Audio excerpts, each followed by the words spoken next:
पीयूष नाशा जी। राधे राधे महर्षि। महर्षि, मोक्ष प्राप्ति के मार्ग में हमें सिखाया जाता है कि सभी कर्मों को निष्काम भाव से भगवान को समर्पित करना चाहिए, बिना परिणाम की आसक्ति के। फिर भी इस यात्रा में कभी कभी हम ऐसे निर्णयों का सामना करना पड़ता है जहां दो रास्ते या विकल्प सामने आ जाते हैं और हम किसी भी परिणाम की भविष्यवाणी नहीं कर सकते। ऐसे क्षणों में हम कैसे ये पहचान सकते हैं कि कौन सा मार्ग ईश्वरीय इच्छा के अनुरूप है और कौन सा हमारे अपने व्यक्तित्व, इच्छाओं या अहंकार से प्रेरित हो सकता है, खासकर जब दोनों ही सत्य पर सही प्रतीत हो रहे हों? कैसे कैसे हमें किसका प्रश्न है? कैसे आप हमें बताएं कि दोनों सत्य प्रतीत हो रहे हैं कैसे? तब हम आपको बताएं कि वो अपनी वासना है, अपनी इच्छा है या भगवान की इच्छा है।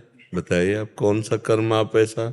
उदाहरण जैसे कि अगर हम अपने अपने कार्य में हमें डिसीजन लेना है, कोई निर्णय लेना है। बात पहले यहाँ समझनी है, भगवान की इच्छा और अपने कार्य ऐसा नहीं होता है।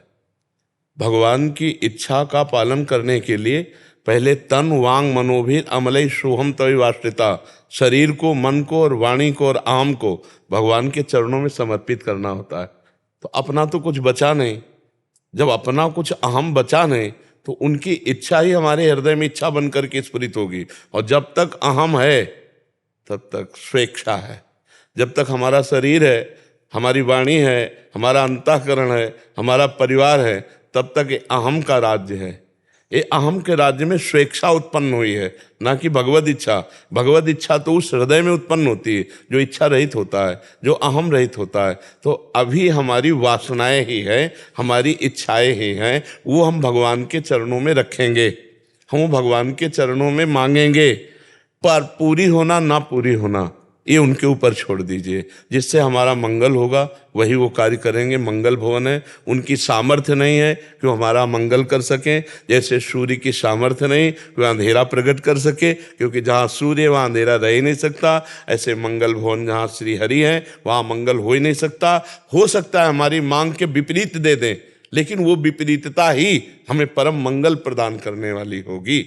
और भगवान की इच्छा को वही जान सकता है जो अपनी इच्छाओं को मिटा दिया है या भगवान के चरणों में समर्पित कर दिया है।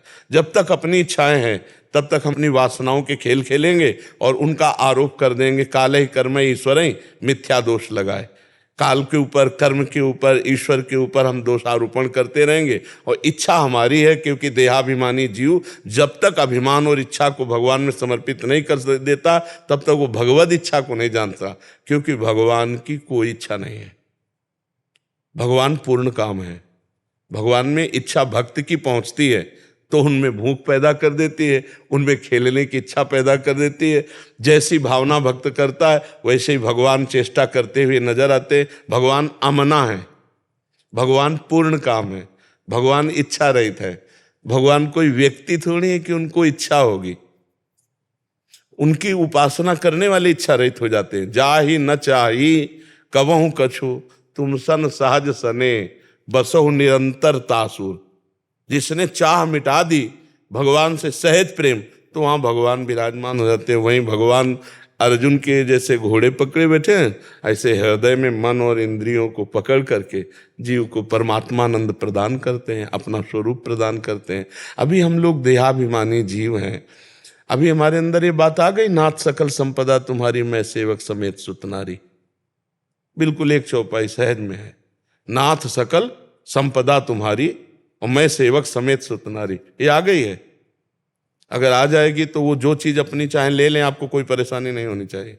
नाथ सकल संपदा तुम्हारी, मैं सेवक समेत सुतनारी। अभी ऐसा नहीं है ना, तो अभी कहीं ना कहीं मेरी इच्छा तो सब है ना, तो हम भगवद इच्छा का निर्णय अभी नहीं कर सकते। भगवद इच्छा की पहचान वही कर सकता है जो अपनी पहले इच्छाओं को मिटा दे।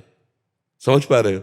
अभी इन किन प्रकारेण हमारी इच्छाओं का ही जाल बिछा हुआ है। इसलिए नाम जप कीजिए और धीरे से समर्पण योग में आइए। मैं परिवार सहित आपकी शरण में हूं प्रभु। नाथ सकल संपदा तुम्हारी, मैं सेवक समेत सुतनारी। अब ये जिम्मेवारी आप देखो प्रभु। मैं तो आपका केवल मुनीम हूं, छोटा सा, 4 लोगों का मालिक आप हो, इस घर के, इस परिवार के। मैं एक छोटा सा सेवक हूं। जो आप देंगे आपकी सेवा करता रहूँगा, आपके परिवार की सेवा करता रहूँगा। जरूरत होगी तो मुनीम होने के कारण पर्चा आपको पकड़ाते रहेंगे। स्वामी आप है, आप देखते रहिए। आप बहुत आनंद में जीवन व्यतीत कर लेंगे अगर हमारी बात ये समझ पाएंगे।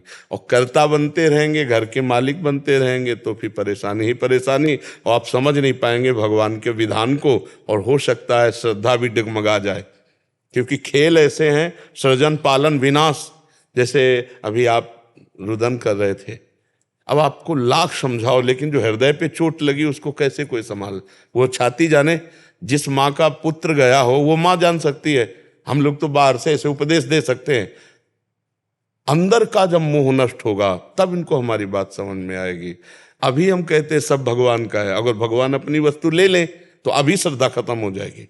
नहीं खत्म, इसका मतलब समर्पण नहीं था। हम समर्पण योग की तरफ चले तो भगवान कहते हैं योगक्षेमम वहम में। हम भगवान का चिंतन करें और अपने आप को भगवान के हवाले कर दें तो जो अप्राप्ति की प्राप्ति कराना और प्राप्ति की रक्षा करना वो सब कर लेंगे।